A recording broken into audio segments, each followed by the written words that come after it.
Olá, pessoal.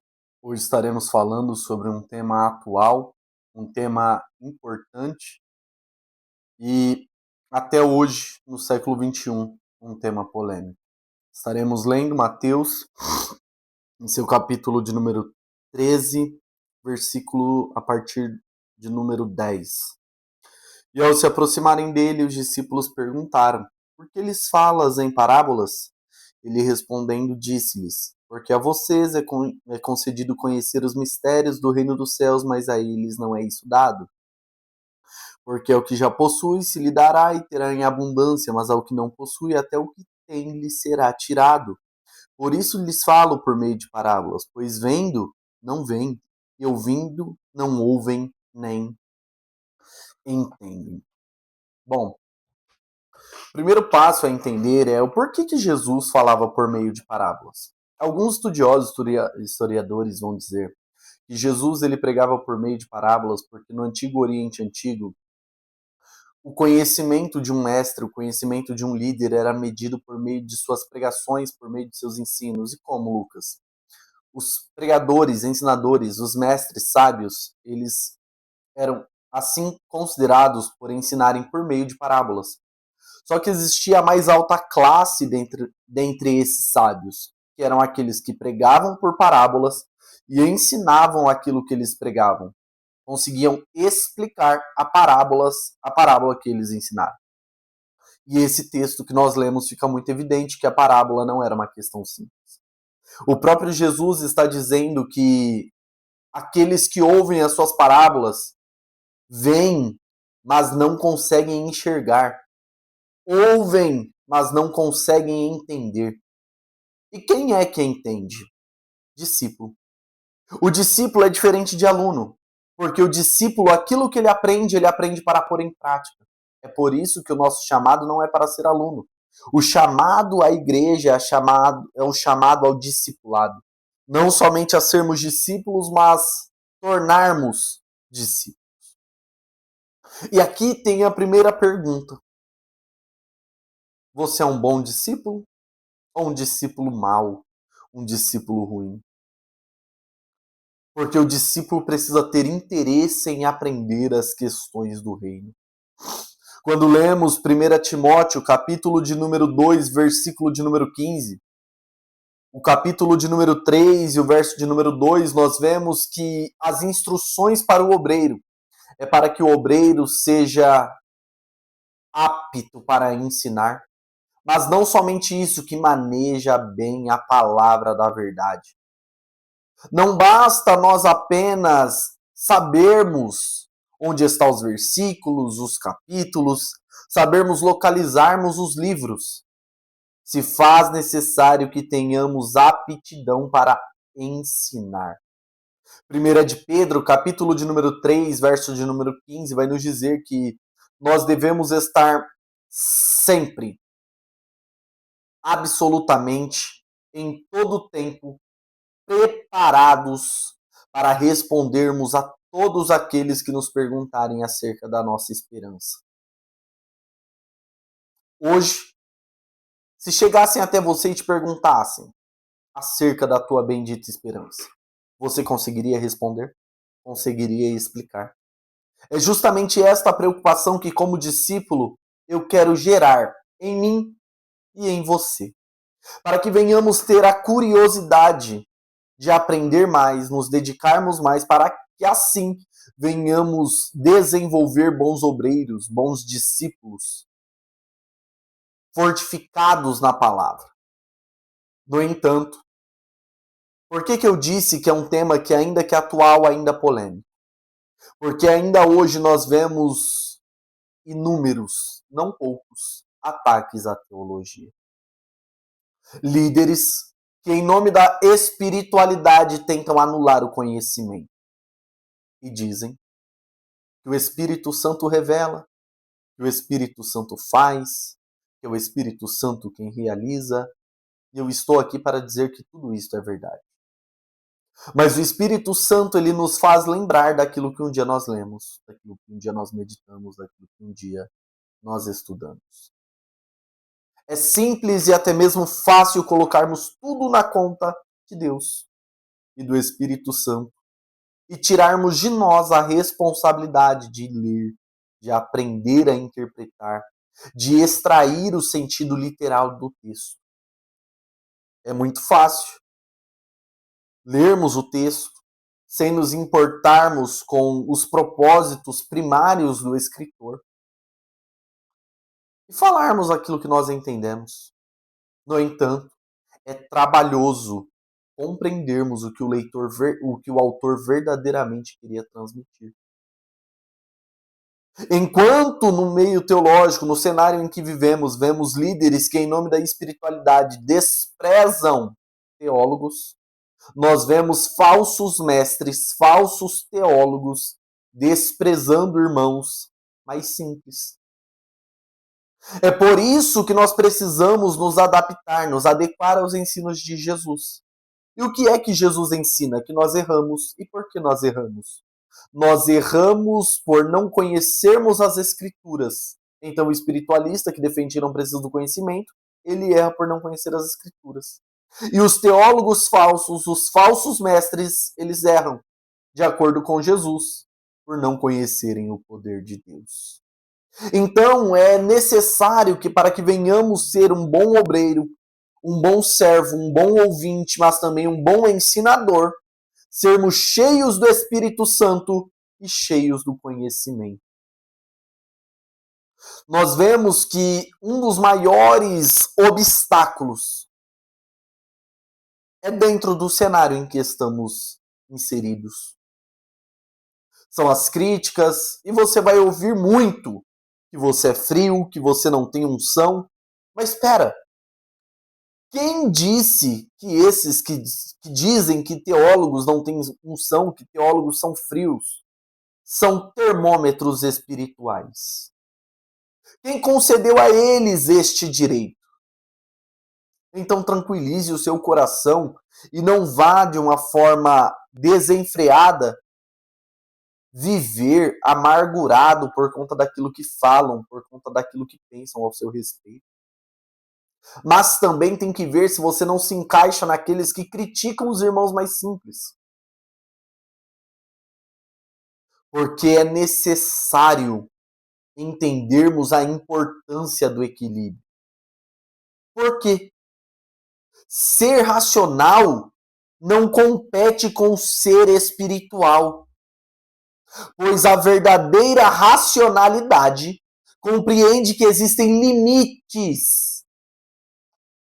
Quando eu uso verdadeiramente a minha razão, eu consigo reconhecer que existem coisas que eu não vou conseguir responder.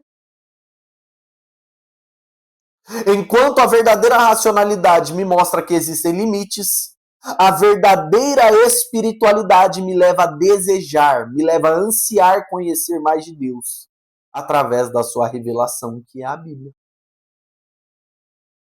E o preconceito que surge não é algo novo. É algo antigo, é algo que vem se arrastando ao longo de décadas. É interessante pensarmos no cenário em que se desenvolve este preconceito contra o ensino, contra o estudo da palavra. Quando as primeiras universidades começam a surgir, os primeiros cursos teológicos começam a aparecer. Eles vieram de linhas cessacionistas. Logo, os obreiros que se aprofundavam no conhecimento, os obreiros que mergulhavam nestas academias, nestas universidades, era proposta uma visão cessacionista, de que os dons cessaram. Logo, os pastores pentecostais, quando viram aquilo que os seus obreiros estavam aprendendo ia contra aquilo que eles ensinavam, aquilo que eles defendiam, logo surgiu uma proibição de participarem dessas escolas, de participarem dessas academias. E é aí que começa a se desenvolver a famosa tese. A letra mata, mas o espírito vivifica. Os pastores pentecostais não proibiram os seus obreiros de aprender. Não proibiram os seus obreiros de ler. Apenas as instruções foram para que não fossem nessas universidades. E nisso podemos ver até mesmo um pouco de humildade em reconhecer que eles não teriam argumentos para bater de frente, para colidir com a visão cessacionista. Em contrapartida, hoje nós não temos apenas universidades teológicas pentecostais. Nós temos inúmeros autores pentecostais. Como os irmãos podem ver, aqui em cima, onde eu estou apontando, temos a teologia sistemático-carismática pentecostal. Ao lado, vamos ter a teologia sistemática de Stanley Horton. E ao lado, introdução à teologia pentecostal. Hoje nós temos autores como César Moisés, nós temos autores pentecostais como Gutierrez Siqueira, hoje nós temos Juliano Fraga, temos inúmeros autores pentecostais, temos inúmeras obras pentecostais no âmbito teológico. Nós temos Elias Torralbo, Eliseu Rodrigues, e por aí fora nós temos Osiel Gomes. Mas lá atrás também tínhamos Antônio Gilberto. Tínhamos Ezequias Soares. Mas o ponto-chave é que nunca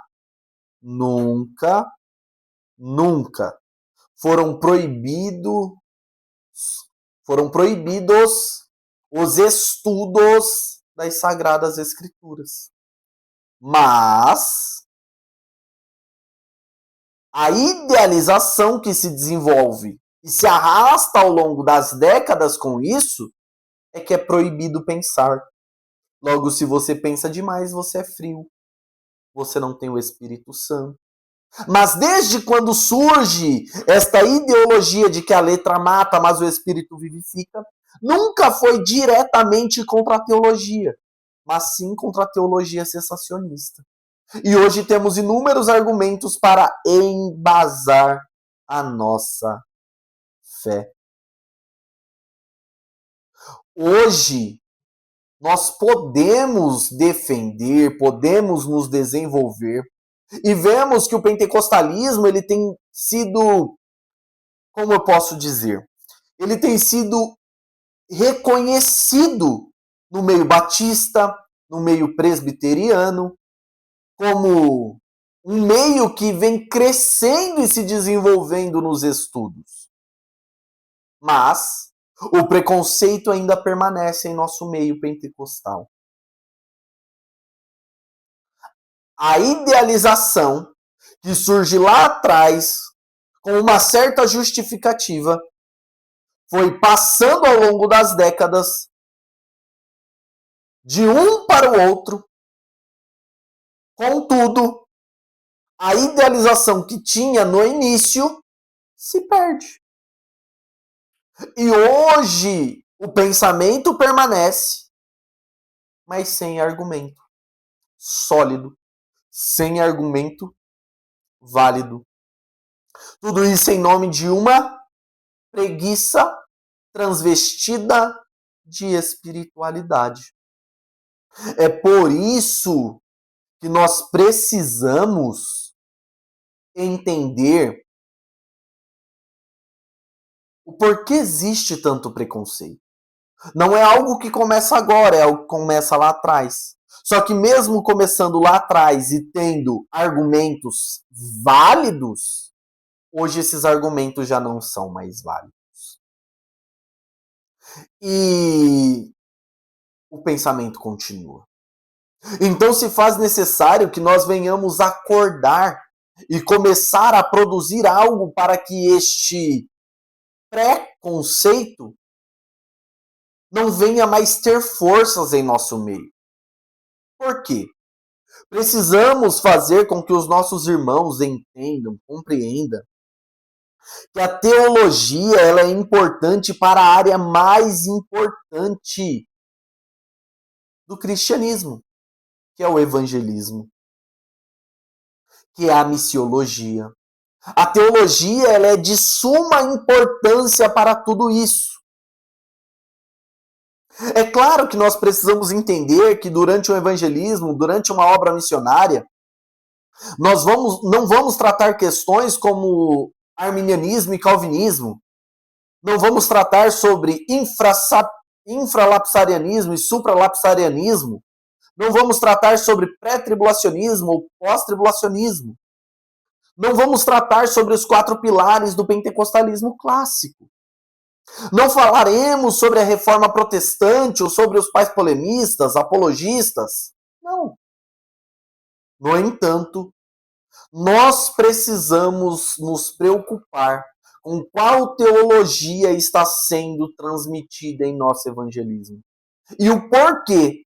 O propósito hoje é entender o porquê a teologia é tão importante para esta área que faz com que nós, pentecostais, venhamos nos destacar.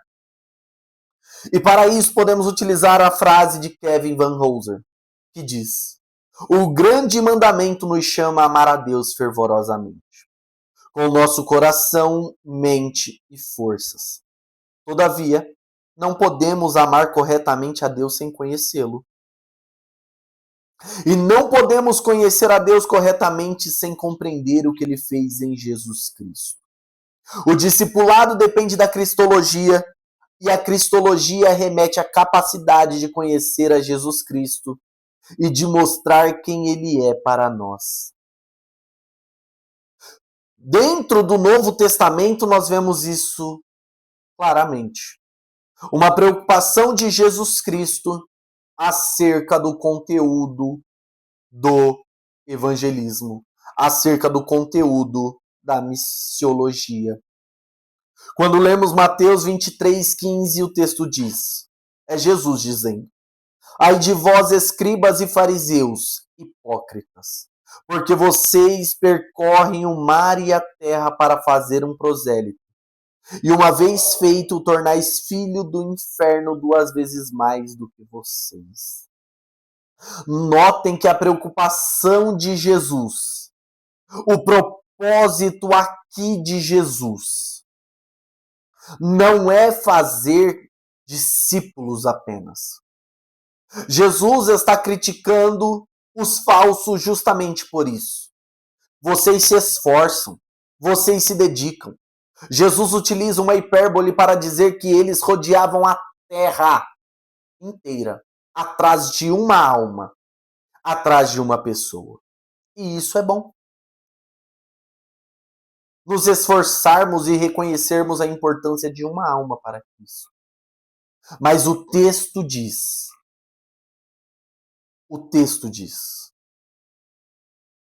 que quando eles conseguem conquistar esta alma, torna esta alma filha do inferno mais do que eles. O que é isso? Uma má teologia sendo propagada dentro do evangelismo. Uma má teologia sendo propagada dentro da missiologia. E isso Jesus critica. E isso Jesus abomina. A preocupação de Jesus é com qual conteúdo nós estamos transmitindo àqueles que ainda não o conhecem. E sem teologia, sem um preparo, sem um desenvolvimento, sem um aprendizado, o que nós teremos a oferecer a essas pessoas? É por isso que a teologia ela se torna tão importante. De suma importância para o obreiro. Para que nós não venhamos apenas ganhar a alma lá fora, mas venhamos mantê-la dentro de nossas congregações sendo nutridas por amor à palavra. Nós cantamos que oração é alimento, quando na verdade não. O único alimento sólido é a palavra de Deus. Com base bíblica, com base naquilo que nós lemos, com base naquilo que nós entendemos de uma forma simples acerca desse texto. de Mateus 23:15, fica evidente que quando negamos o estudo sério da teologia, nós vemos o diabo na marca do refrigerante, vemos o diabo no videogame, vemos o diabo nos filmes, o diabo nos desenhos e em tantas outras coisas. Nós só não enxergamos o falso mestre que ensina a asneira bíblica semana após semana. Sem o conhecimento bíblico, nós não temos a capacidade de distinguir o falso do verdadeiro. Sem o conhecimento teológico, não conseguimos medir, não conseguimos separar a verdade da mentira. E é por isso que no meio da tecnologia, agora com as redes sociais, nós vemos inúmeras heresias sendo multiplicadas, inúmeros ensinos enganosos sendo propagados. Por quê? Porque os obreiros não estão mais manejando bem a palavra da verdade. Vemos em alguns casos pessoas deixando de ser cristocêntricas e passando a ser cristomaníacas, tentando enxergar Cristo onde ele não está. E tudo isso por quê? Para nós mostrarmos que sem teologia nós estamos fadados a alguns erros que podem ser muito problemáticos para a saúde da igreja.